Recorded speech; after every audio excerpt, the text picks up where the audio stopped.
A disappointing episode 12, Counting Coup, brings the series crashing down to earth, despite the fact that episode 11 hinted at a turnaround in Yellowstone Season 5, Part 2. Following a few bad hours with just 3 episodes remaining until Counting Coup, we were desperately hoping that Taylor Sheridan's neo-Western drama TV program would wrap up its tale and resolve our character arcs as we knew them. Episode 12 is unsatisfactory since it fails to advance the plot and features an unneeded death. Jam is interrogated by the authorities in Episode 12, which follows the terrible death of Sarah in Episode 11 of Season 5. His agitated and defensive response to the detective searching Sarah's possessions leads them to add him to their list of suspects, even if they first don't consider him a suspect. Rip, meanwhile, spends the hour trying to sell as many cattle as possible to get money for the ranch. At the same time, a valued ranch hand gives his life to save another, and Case has a compelling plot as he pursues justice for his father's death. In Episode 11, Colby sees the unusual death of yet another Yellowstone figure from Season 5, Part 2. While trying to free Carter from the clutches of a vicious horse, Colby is fatally attacked by the beast.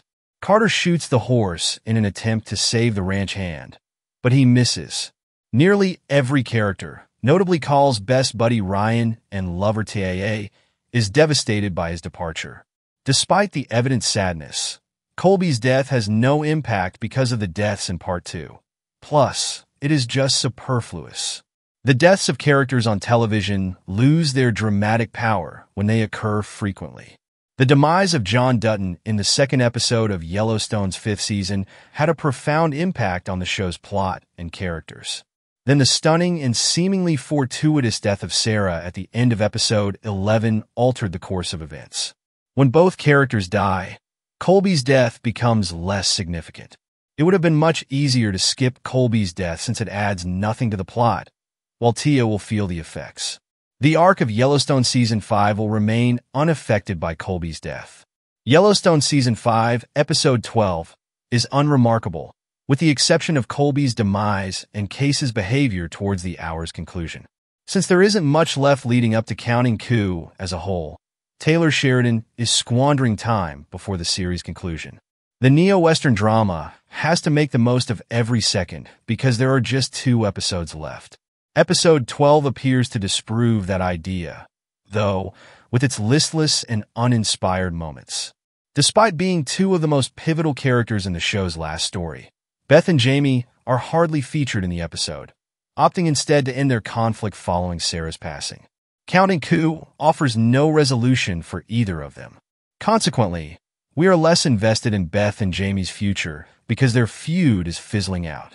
If there is a silver lining to Counting Coup, it would be Case. Season 5, Episode 11 of Yellowstone revealed that Case was responsible for reopening his father's case. In Episode 12, he proceeds on his rampage after receiving information on Grant, the hitman Sarah hired to kill John, from an old military comrade. Case sets out to find him, then threatens Grant and reaches into Grant's car, pointing a gun at his small daughter. Even though there was no carnage when Case left, Grant knows he is not someone to mess with. Exciting, to put it mildly, is the revelation of Case's shadowy side at the conclusion of Episode 12. Luke Grimes' character has been fascinating to observe and has evolved during the second half of Season 5. His scene with Grant will surely have viewers eager to see what happens next. The plot surrounding John's death doesn't progress, though, because in Yellowstone Season 5, Episode 12, Case does little more than traumatize 2 people.